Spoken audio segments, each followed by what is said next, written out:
Si Boss Pinta, Bistak nandyan. Ito. Ay, sir, ganang araw. Nandito si Bistak! Yan si Projan! Ay, nako, pagod. Anyway, ay, hindi ko na po pahabain kasi nagsalita na rin po kagabi. Tapos andyan naman yung mga vloggers natin. Maraming mas magaganda silang sinasabi kaysa sa atin. Tayo po ay komedyante lang. So, hindi na po ako papahaba. Pero may gusto lamang po magparating ng suporta sa inyo. Ngayong araw na to, hindi po siya makakapunta kasi medyo busy nasunugan ng Maynila. So, nagpahatid na lang po si Yorme ng inumin at konting pagkain. Darating na po yun. So, kasama din po doon si Mamo Kauson. Busy lang din talaga sila sa... Kasi ngayon nakita nyo, nasusunugan po yung tondo. Oo, tondo. Asan yung mga congressman natin? Wala, di ba? Busy na naman yung mga animal, ano? Busy sila kakabantay dito. Di ba? So, ganyan yung mga congressman natin, talagang mga walang kwenta. So, yun lang po, mga kababayan natin na nandyan. Gusto ko po magpasalamat sa inyo mga OFW natin na lagi nagpaparating ng suporta. Sinasabi nila hindi sila makakapunta, pero yung iba nagpapakulay na lang, di ba? Malaking bagay yun sa mga vloggers.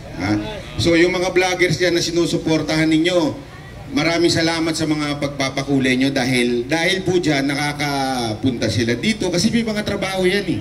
Ako yun, diba? Ako yun, may trabaho. So yung suporta ng mga OFW dyan, malaking bagay po yan. Again, sa mga vlogger na pinapanood nyo, suportahan nyo po yan. Dahil nagtsatsaga sila. Ako nanonood ako kanina nanonood ako Mula talagang nandito kayo, na-appreciate ko na yung ginagawa ninyo. Grabe ang galing. Ako, hanga ako. Wala akong question sa mga vlogger. Minsan nagkakaiba-iba kami ng punto, nag-aaway-away, di ba? Konti lang yun. Ganoon talaga buhay. Kasi, hindi po kami bayad. Wala pong kumukumpa sa amin. Walang nag-organize sa amin, di katulad nila makagago, di ba? Yun, umamin pa. Umamin siya na nabayaran siya. Nag-away-away tuloy sila mga vlogger. Nakikita nyo ngayon, nag-aaway-away mga animal, di ba? Para mga gago. At least kami, kung mag-aaway-away kami, kasi magkakaiba lang kami ng pinupunto sa buhay. Di ba? Hindi dahil sa bayad. Wala sa amin ang bayad dito. Walang bayad. Itong dalawang to, kasama ko na to, ang panahon ni Isko, di ba? Wala tayong ano. Tsaka alam nyo, kaya hindi nyo napapansin, ang daming mga vlogger naglilipatan. Kuripot ko sa mga Duterte. Walang biro wala ka hong matatang. Ako tagal ko ng vlogger ng mula pa lang nung mga kausong vlog, ganyan na kami. Wala kami natanggap kahit 5 duling. Wala talaga. As in, wala hong, hindi ho yan ugali ng mga Duterte o ni Senator Bongo, lalong-lalo na si BP. Wala ho sa ugali nila yung magbigay para lang suportahan. Meron ho ba dito na nabayaran? Kasi lugi kami, ba't kami hindi? Hindi pwede yun, biro lang. Wala ho sa atin dito, nabayaran. Kaya nga yung mga nagko-comment trolls dyan, sinasabi nila, bakit ganito, di naman kayo ganun kadami. Kasi kailangan magtrabaho ng iba. Naiintindihan namin, kaya hindi sila nakakapunta dito.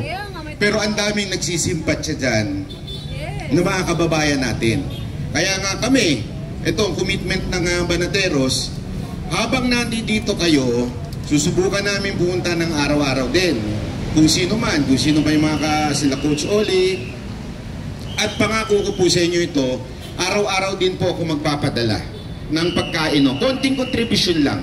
Okay, kung hindi man ako makapunta, magpapagrab po ako. Siguro papareceive na lang natin kay Sir Bistak at kay Sir BMR para tanggapin. Tapos konting lang, pagkain lang ng mga hamburger. Diba? Papuntay natin yung waxis dito. Diba? Masarap pa naman ng waxis. Kaya lang mga kababayan, mayroon lang isang pakiusap sa atin. Alam ko mainit na ulo natin, galit na tayo kasi talagang grabe ang abuso ng gobyerno to. Pakiusap lang na gawin natin itong mapayapa. Yun lang. Gawin lang natin po ito ng legal. At higit sa lahat to, wag mo tayong sabi nga nila people power. Pero more than that, it's God's power. Diba? Kasi mga kababayan ito yung bagay na napaka-imposible na. Napaka-imposible. Bakit to? Kontrolado nila lahat Yes! At saka, ikaw ba naman tumanggap ng milyon, bilyon? Diba? Meron nga akong kilala, hindi ko na lang sa pangalanan ha. Huwag na, madedelikado tayo dyan. Gusto nyo na mo, dagdagan yung ano ko. Merong isa nga dyan eh, grabe yung bayad doon sa PNP official. Ang laki ho ng bayad sa kanya para lang ho mahuli si Pastor Kibuloy. Wala akong binabanggit. Okay. At grabe po ang... Pasensya ka na, Atty. Torre ha. Torion, Atty. Torion. Medyo... Si Atty. Torion, no, sinuhulan ng napakalaki. Ilang milyon. Para lamang bumaliktad. Ganun o kalaki yun. Ito ko ano lang ito, sa loob lang ko ito. At para lamang po ibigay si ulo ni Pastor Kibuloy. Sabi ko nga, kaya ng gobyerno magbayad ng ganong kalaki? Siyempre, marami silang pera. Grabe ho ah, hindi ho ito yung 500,000, 1 million, hindi ho. Pwede nang mag-retire si Atty. Torion kung tatanggapin niya yun. Ganong kalaki yun. Pwede na siya maging mamuhay ng isang milyonaryo sa Europa o kaya sa UK para lamang po pag tinanggap niya po yun. Pero hindi niya tinanggap. Ganun po si Atty. Torion, kaya nagpapasalamat po tayo kay Atty. Torion. Oh, pinaglaban niya po. At sabi ko nga, kung ganong kalaki ang ibabayad para lang sa ganong aspekto, paano pa kaya kaway-kaway tayo sa mga pulis, oh. Yan. Peace. Sabihin naman natin na mahal namin kayo. At sigit sa lahat, mahal kayo ni Pangulong Duterte. Yan. So, kaway-kaway lang tayo dyan. So, yun po ang sinasabi ko nga po. Kung ganun nila kayang bayaran si Atty. Torion, paano pa kaya ngayon itong nangyayari kay BP Sara Duterte? Di ba ho? Sigurado ko, milyon-bilyon ang gagamitin para siraan ng ating Vice Presidente. Kaya sana po tayong mga kababayan natin na nanonood dyan, manalangin lamang po tayo. Napaka-imposible na ho, pero malay ninyo, di ba? Tandaan ho natin, paano ho ba nabuhay si Adan? Kung meron ho nakakaalam ng Biblia, paano ho nabuhay si Adan? Di ba po siya ay clay lang? Hiningahan po ng Panginoon si Adan para mabuhay. So kung gusto ng Panginoon, pwede rin niyang tanggalin yung hininga na yun. Wala akong sinasabi kung sino ha.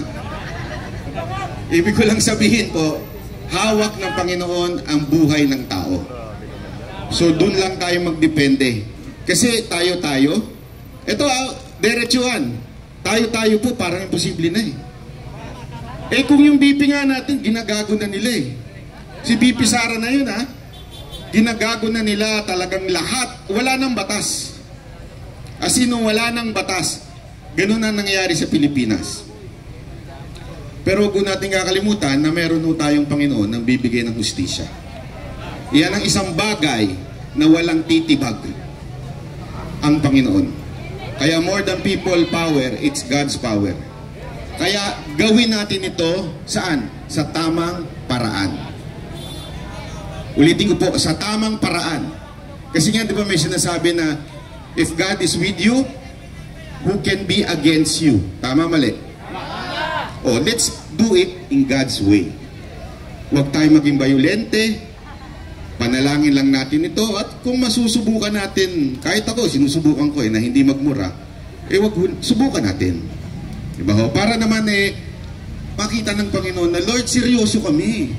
Kawawa na kami, maawa ka naman sa amin.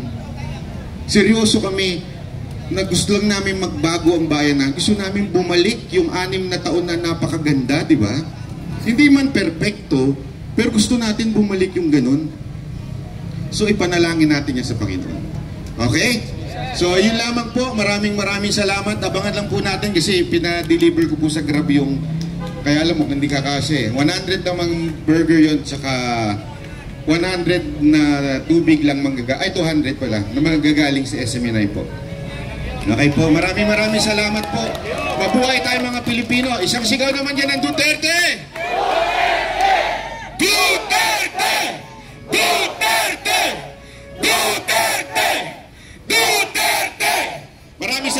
po si Banat Bay.